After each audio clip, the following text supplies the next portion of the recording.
Welcome back. Welcome back. Welcome back. How you guys doing? How you guys doing? Hope you guys are doing well. Amazing. Absolutely splendid. We have another one of F1's worst teams, HRT. Today we take a look at one of the new teams that joined the F1 circus in 2010, HRT. The team would last in the sport for just 3 years before collapsing at the end of the 2012 season. So what the hell happened? What happened? If you guys have not checked out my Andre Moda, how do you say his name?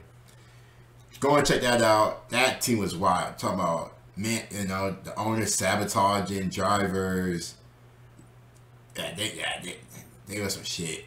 It was some shit. But anyway, shout out again to FP1 with the video. But before the video starts, you guys already know what it is. Don't forget to like the video and sub as well. Let's go and see what HRT is talking about, man. So let me take you back to 2010. The first iPad was released to the world. People thought that this was good music. That's my jam. And the Formula 1 circuit brought the arrival of 3 new teams to the grid, all of which were a load of shit. But out of those 3 teams, there's one that really stands out amongst the rest of possibly being the worst Formula 1 team of all time. So today, let's take a look at the short-lived Hispania racing team. So the team began under the name Campos Meta. It was a joint collaboration between Adrian Campos, who owned the European Formula 3 team, and Enrique Rodriguez, who was in charge of a sports company in Madrid. They quickly began to set up the facilities, with the car being built by Dallara in Parma, the main headquarters being set up in Madrid, and the technical centre in Valencia. In addition to this, the team also announced that F1 legend Ayrton Senna's nephew, Bruno Senna, would be their first driver for the team in 2010. Now, when you get somebody, you know, like a stats like that, I'm not sure how good Bruno Senna was. I'm not sure how good, you know, Ayrton Senna's, you know, cousin, uncle, whatever, relative was. But when you bring in something like that, yeah, just listen to the last name, Senna. You already know, like, yeah, this is big time. You know what I mean? Yeah, we got another Senna boys. We finna go crazy. You better show out. You better show out. You better show out. So surely that's a good start. A management with motorsport experience and a driver with a famous name coming onto the grid. Well, that's about as good as it got for my mate Campos here. So not long after that driver announcement, it became pretty clear that money was quickly becoming a problem. And then F1 boss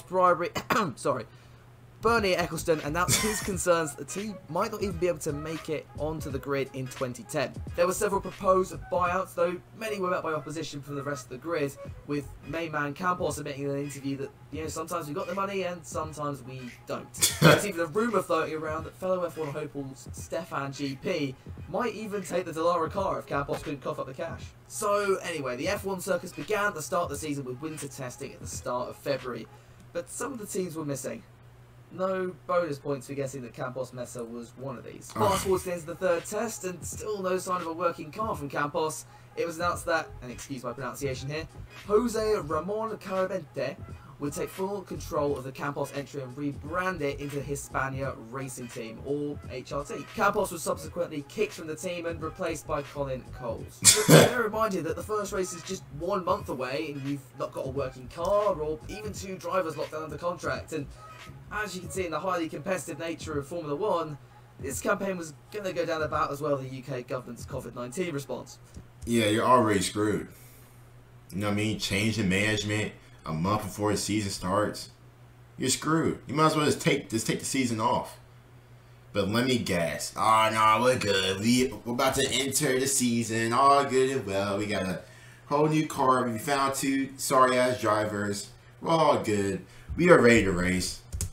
Goodbye monetization. Anyway, HRT's second driver was finally confirmed in that of Karun Chandok, who became the second Indian driver to race in F1 after Narain Karthikeyan in 2005. And the team actually made it to the first race of the season in Bahrain. Then again, only just. The first car was just about completed in time for Senna to complete just 3 laps in FP1, and in second practice, one of his wheels decided it would be faster off the car, and Senna slid off the track. Meanwhile, HRT were unable to figure out the complexity of an F1 clutch and gearbox, being unable to get them to work on Chandok's car whatsoever. meaning he would be able to drive the car until Saturday. Rather unsurprisingly, the HRT cars finished 23rd and 24th in qualifying, with Senna a full 8 seconds off the pace of pole sitter Vettel. The cars then decided that it might be safer to start the race from the pit lane, but they wouldn't go much further than that. Senna retired 18 laps into the race after his engine decided to give up the ghost, and the curb did us all the favour of ridding us of having to watch the second car of Karun Chandhok trundle around the back after just 2 laps into the Grand Prix. The team's first finish came with Chandhok at the next race in Australia, finishing 14th. And, on the face of it, doesn't look half bad, does it? It's not bad. Although he was 5 laps behind race winner Jensen Button and 3 laps behind the next closest car of Heikki Kovalainen, driving a car equally as crap as the HRT. And really that just summed up their 2010 season. Poor performance, which was soon followed by an inconsistency as far as the drivers were concerned. Prepare for this one. Senna was dropped for one race at Silverstone for Sakon Yamamoto before returning the following race. Then Chandhok was dropped from the team. Yamamoto would return then, but was out 4 races later in favour of ex-Red Bull driver Christian Klein. Yamamoto would then return, but was dropped again 2 races later. And, you can just see where this is going. It's just embarrassing at this point, but it couldn't get any worse, right? HRT finished 2010 by giving a test drive to future racing god Pastor Maldonado, but he was obviously snapped up by Williams for that season, leaving HRT with kind of limited options on the driver front. Now, the team eventually decided to go with Tonio Liuzzi and the somewhat strange decision of signing Narain Karthikeyan, a driver who last raced for Jordan in 2005 and couldn't even manage a podium in a race that only had 6 cars, with the second fastest car being the one he was driving. Match made in heaven then. There was also a deal in place for HRT to use Toyota's unraced 2010 car in 2011, but this fell through when HRT couldn't pay up. Surprise, surprise. Money issues, like we've seen with Andre Mata. Money issues, not surprised. Plus, when you're constantly switching cars, constantly switching drivers, damn near seem like every race. You're screwed. You're screwed. 2011 also saw the possibility of perhaps the most embarrassing livery in F1, with the team being unable to lock down sponsors, deciding it would maybe be a better idea to cover their cars with cringy messages such as, "This could be you," or "Your logo here," or "This is a cool spot." Oh, Jesus, fuck. The car, again, shockingly, was about as quick as a tractor, and didn't even qualify for the first race in Melbourne. The seats were shared between Karthikeyan, Liuzzi, and Australian rookie Daniel Ricciardo. Not sure what happened to him. In another embarrassing year, the team finished 11th in the Constructors' table, only ahead of Daniel. By the end of the season, Coles was out of his managemental role, and was replaced by Luis Perez Sala for the 2012 season. The team would re-sign Karthikeyan despite dropping him halfway through 2011, and then signed veteran Pedro De La Rosa in the second car. After 2 years, Carabente finally realised his team had about as good a prospect as the Sochi Autodrome has of being an exciting race circuit, selling his stake in the team to Thezan Capital, an investment company based in Madrid. Thezan Capital would sell the purchase. There was no plans to change the team name or operational structure.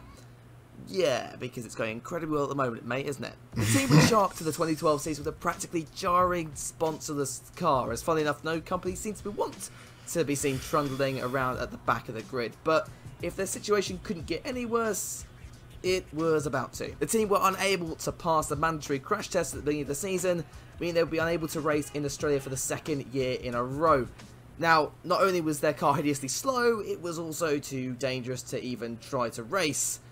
Jesus, guys, come on. The season will play out very similarly to previous years, with the HRTs languishing at the back, with the best finish 15th in Monaco for Karthikeyan, although only 15 cars finished the race. So, our boy in the rain would also prove quite the adversary to the lap, pissing off Sebastian Vettel in Malaysia, then turning Nico Rosberg into an aeroplane in Abu Dhabi. Although both Karthikeyan and De La Rosa would be the first HRT drivers to compete all season, the results just didn't improve, and by the end of 2012 the team was looking to sell the organisation. Sadly, the team would be unable to find new funding and entered liquidation at the end of 2012, and that ends our retrospective of the Hispania racing team. So, do I think these guys hold an argument to be the worst F1 team in history? Well, they definitely put up a good case. There was a mix of poor planning and just a general lack of understanding on how to run and operate a Formula 1 team. And that really led to their inevitable downfall at the end of the 3rd season, and that'd be followed by Caterham in 2014 and in 2016, just really highlighting how tricky it is to even be slightly competitive in Formula 1. If you did enjoy... Again, shout out to FP1 again, man. Always dropping the bangers. Oh my god.